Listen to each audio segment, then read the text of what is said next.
আর কতকাল ঘুরাবো আমারে? আজকে একটা ডিসিশন নিতেই হইব তোমার, আমারে বিয়ে করতে হইব তোমার। আরে শোনা, শোনো, বাসায় যে একটা ঝামেলা আছে না, ওই ঝামেলাটা শেষ করে আগে, তারপর না তোমার বিয়ে করবো। ঝামেলা টামেলা বুঝি না আমি। ওই বড় তুমি তালাক দাও, এবার আমার বিয়ে করো তাড়াতাড়ি। আরে বেবি, ওইটার ব্যবস্থা তো করতাছি। ঠিক আছে, ওইটার ব্যবস্থা তুমি করে ওর ব্যবস্থা কবে করবা? একটু সময় দাও আমারে। তুমি চিন্তা করো না, সবই আস্তে আস্তে ঠিক হয়ে যাবো। ঠিক আছে। স্যার, এই গরিবরে কিছু সাহায্য করেন না। তখন জ্বালায় বুঝছস, পার্কে আইসা একটু শান্তি পাই না প্রেম কইরা। থাক, 10-20টা থাকলে দিয়ে দাও। যত সব যন্ত্রণা, জ্বালা যন্ত্রণা এনে জুড়ছে। লাও। স্যার, 10 টাকা দিলেন। তো কি তোরে কেমন কি 500 টাকা নোট দেবো আমি? স্যার, এই যে প্রেমিকা নিয়ে ঘুরতেছেন, প্রেমিকার পিছনে তো লাখ লাখ টাকা খরচ করতেছেন, আর আমার মতো গরিব মানুষকে মাত্র 10 টাকা দিলেন। দেখছো ফক্কিনির বাচ্চার কত বড় সাহস।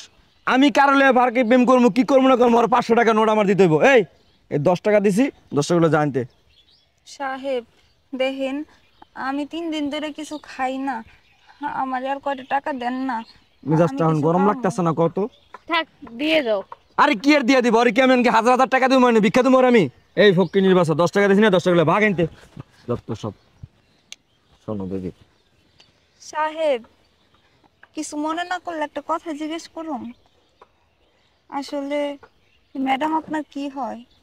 ফক্কিনির বাচ্চা, ছোট লোকের বাচ্চা, গরিবের বাচ্চা, ভিখারির বাচ্চা, এটা কি হয় তোর কম লাগবো? হ্যাঁ, তোরে কম লাগবো? তোর কাছে কৈফত দাম লাগবো? এটা কি? হ্যাঁ, না, মানে এমনি একটু জানতে চাইলাম। তুই জিজ্ঞাসা করলি কেন? তোর কত বড় সাহস! তুই আমরা যে কথা বলতেছি, তুই এখানে আসছস, তোর ভিক্ষা দিছিস, তুই ভিক্ষা চাইছিস, ভিক্ষা দিছিস, তুই লয়ে যাবি গা। তুই এত প্রশ্ন করস কি লিগা? আরে রাগ করতেছো কেন? শোনো, তুমি জানতে চাইছো না আমরা কি, আমরা দুজন প্রেমিক প্রেমিকা। ও আচ্ছা। আচ্ছা ম্যাডাম, আরেকটা কথা জিজ্ঞেস করি। আচ্ছা বলো। আচ্ছা, স্যার, আপনি কি বিয়ে করছেন? মিজাজটা না কান না গরম লাগতেছে, থামো। কত আমার শরীর জিদুরতাছে আমার। আর এত কইবাত কি লেগে আমার ওর কাছে দাম আরে লাগবে? রাগ করে না। এই সরি, তোর কাছে আমার এত কইবাত দাম লাগবে? ফক্কিনি ছোট লোকের বাচ্চা। দাঁড়াও। না, মানে এমনি। এনতে বা কানে কইতো তোর এখন ধন জুতা খুললে বাইরে কিন্তু মিজাজ কিন্তু আমার গরম দিতে ধন। স্যার, এমনি যাই তো, তোর এমনের গোষ্ঠী গিলা তুই যাবি না, জুতা খুললে কিন্তু বাইরে তোর করলে মানে পার্কের ভিতর আমি। একটু কর না। তুমি এমন করতেছো কেন? রাগ করতেছো কেন? শোনো, ও বিবাহিত, ওর বউকে ওর ভাল লাগে না, ওই কারণে ও আমাকে বিয়ে করবে। বুঝছো আমি যা বা কেনতে। আচ্ছা সাহেব, আরেকটা কথা। আপনারা যে এরকম এই জায়গায় জায়গায় যে প্রেম করেন, আপনার বউ কি জানেন না? এখন কেমনটা লাগতেছে আমার জানো? আমার মনে চাই কি কতক্ষণ জুতা খুললে আর কত পিটাইতে পারতাম আমি, মানে মনে ছাড়টা মিটতো আমার। এমন ওই ফকিনীর করতেছো কেন বাচ্চা। তুমি?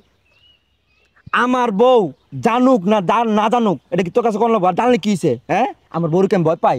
হ্যাঁ, ওর কি গুনাই ধরে আমি? হ্যাঁ, ও গাইয়া খাওয়াত ভূত। আর আমি তালাক দেবো, তালাক দিয়ে আমার এই সোনা পাখিটার বিয়ে করবো আমি। তোর কোন সমস্যা আছে? বাগেনতে ও চলো ভাবি। আচ্ছা, তাইলে যে হয়তো আপনার বউরে আপনার ভালোই লাগে না, তাহলে আপনার বউরে আপনি বিয়ে করছেন কি এর লিগা? কেমনটা লাগতেছে কত? তুই যদি তো জানতে চাস তাহলে শোন, আমার শ্বশুরের কোটি কোটি টাকার মালিক, বুঝছস? তার একমাত্র মেয়ে আমার বউ, এর জন্য বিয়ে করছি। কিন্তু আমার স্ত্রীর আমার ভালো লাগে না, হলো আনকালচার, স্মার্ট না, বুঝছস? আমার এরকম সুন্দর সুন্দর স্মার্ট মেয়ে দরকার, বুঝছস? এর লেগে আমি ওরা ভালোবাসি। শোন, আমার শ্বশুরের সম্পত্তিগুলা আমার আয়াত্তে নিয়ে তারপর আমার বউর একটা করে একটা কিক মারবো, ঠিক আছে? বাসা থেকে বের করে দেবো, তারপর আমার এই যে সোনা পাখিটার বিয়ে করবো, বুঝছস? এখন হয়েছে তো, আল্লাহর দোয়াই লাগে বোন, তুই জায়গা তোর পাও ধরছি, যা, একটু আর ডিস্টার্ব করিস না, যা। এই, কোথায় যাব আমি? আমি কোথায় যাব? তুমি আমি তুই জায়গায় কি করস? পার্কে এসে প্রেম করস, আর আমি কি? আমি আনস্মার্ট গাইয়া না? আরে তুই আমার বিয়ে করছিস কিসের জন্য? আমার বাবার সম্পত্তির লোভে। আরে হারামজাদা, আমি এগুলো কই নাই তো, কি কও তুমি? আমারে তোর পছন্দ না, আমারে তুই ভালোবাসিস না, তুই আগেই বলতি। তুই কি এর লিগা আমারে বিয়ে করছিস? এই হারামজাদা, এদিকে আয়। আরে কে আপনি এমন করতেছেন কেন? এই মেয়ে চুপ! এতক্ষণ যার কথা বলছিল না, আমি সেই। আর এই, আমারে তোর ভালো লাগে না, তাহলে আমারে বিয়ে করছিস কেন? আমারে বিয়ে কইরা দিনের পর দিন আমারে কিসের জন্য ঠকাইছস? হ্যাঁ? ও, আমার বাবার সম্পত্তির লোভে তুই আমারে বিয়ে করছস? এই হারামজাদা, দেখো। আমার ভালোবাসা ভালোবাসায় কি কমতি ছিল? আমি তো কোনো অপরাধ করছিলাম না, আমি তো কোনো দোষ করছিলাম না, তাহলে কিসের জন্য এই বিয়ে নামক একটা বাঁধনে তুই আমারে বাইধা তারপর এরকম করে দিনের পর দিন ঠকাইছিস? কিসের জন্য? আর এই মেয়ে, তুমি জানতা না যে ওর বউ আছে? তুমি যাই না শুই না কিসের জন্য হ্যাঁ আমার সংসারটা এইভাবে ভাঙতে পারলা? হ্যাঁ, তুমি যাই না শুই না কিসের জন্য ওর সাথে সম্পর্ক করছো? তোমার হাজবেন্ড তোমাকে পছন্দ করে না, ও আমাকে পছন্দ করে। হ্যাঁ, আমার হাজবেন্ড আমাকে পছন্দ কিভাবে করবো? আমি তো তোমার মতো এই যে ছোট ছোট পোশাক আশাক পরতে পারি না, এই জন্য আমি আমার হাজবেন্ডের কাছে ভালো না। আমি গাইয়া। শোনো মেয়ে, তুমি যে যাই না শুই না আমার সংসারের মধ্যে এমন একটা আগুন লাগাই দিলা, এইটা যদি তোমার সাথে হয়, তোমার হাজবেন্ড যদি তোমারে এইভাবে দিনের পর দিন ঠকায়, তোমার কাছে কেমন লাগবে? তুমি কি একটাবার ভাবলা না? আরে তুমিও তো একটা মেয়ে, তুমি একটা মেয়ে হয়ে আরেকটা মেয়ের সর্বনাশ কিভাবে করতে পারলা? তোমার বিবেক কি একটুও বাঁধলো না? আসলে কি বলবো, তোমাদের মতো মেয়েদের কিচ্ছু বলার নাই। তোমার লিক্সের বন্ধ হয়েছে? তুমি যেতে যাই না গেছে ভালোছে, তুমি এখন অলরেডি বুঝতে আমার বিয়ে করবো। চলো আসো, আসো না।